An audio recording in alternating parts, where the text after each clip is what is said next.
So here's some encouragement that I have for you today in the midst of everything that is crazy outside, seems like a storm, life is busy, raising kids, building a business, multiple businesses.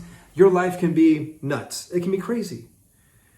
But I want to provide encouragement today because if your hope is being rocked, I want to give some ground, let's ground things to what our life is built on, and that is the foundation of Christ. Call it the foundation of not just what you've built your life on, but what your mission is. Your launching pad is on the foundation of Christ. Your family, yourself, all of your life, even your time, talent, and treasure, money, everything that you have in your world sits on that foundation.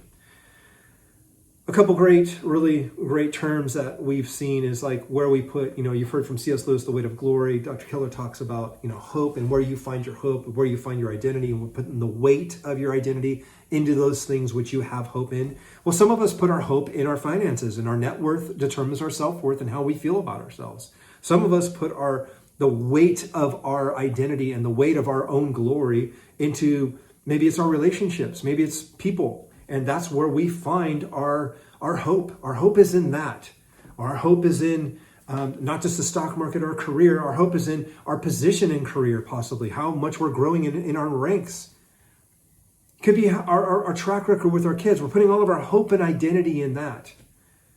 And these things daily, day after day after day, fall short.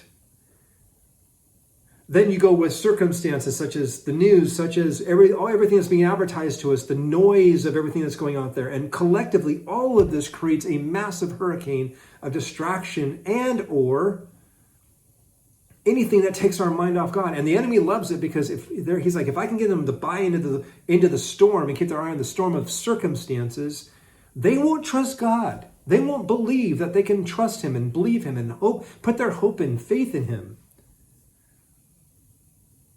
But today, I want to help you see things through Christ's perspective as to how God sees things. Could we be like Christ, that in this verse that says, looking only at Jesus, the originator and the perfecter of our faith, listen to this, who for the joy set before him endured the cross, despising its shame, and sat down at the right hand of the throne of God. How can a person that's about to be executed in the worst circumstances of his life, the worst crucible of his life, the joy set before him? He had us. He didn't have us. He had the world, but he didn't have us. The joy that was set before him was to have us via the cross. What does that do for you and me? That means that our salvation, because of what he has done, has secured our salvation in eternity. Our hope is in him. Our hope is because of what he has done, not what we've done for ourselves. That grace has secured our salvation, and our hope is everlasting and is eternal.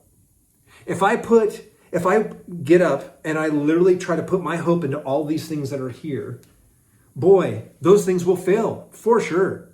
But if my hope is in him, the one thing that is everlasting, the one thing that will not rot, the one thing that will not fade, the one thing that is always getting better all the time, we can put our faith and hope and trust because we are secure. Our Father is holding us. My soul is secure. Your soul is secure. That changes everything. This life is short. Everything that we have here is temporary.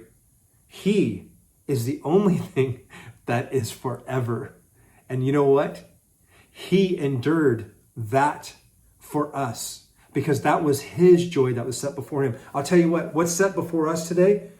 The byproduct of this hope that we have in Christ, the byproduct is joy. How can Christians and believers have this joy walking around the worst of the storm? How can we be like Jesus taking a nap in the midst of a hurricane or a storm?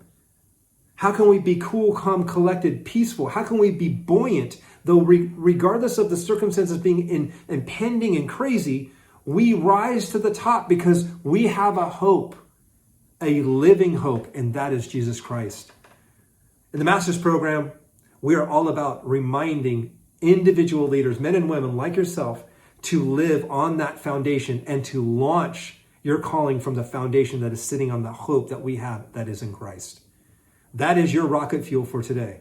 I hope that empowers you. I hope that fires you up. Rock and roll, we are in your corner. I hope you have an amazing, amazing week.